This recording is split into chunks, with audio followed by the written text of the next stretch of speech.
Pessoal, esse vídeo está disponível no canal. Eu tentei me esconder aí, ó, atrás desses troncos para registrar os filhotes da tilápia zebra. Olha aí, ó, esses pontinhos pretos passando aí embaixo, ó, centenas de filhotes de tilápia zebra.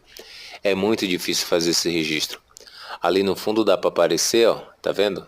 Ah, o casal, ó, vai aparecer depois também aí os dois, aí ó, tá vendo?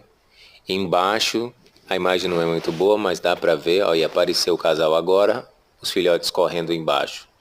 Ficou o registro.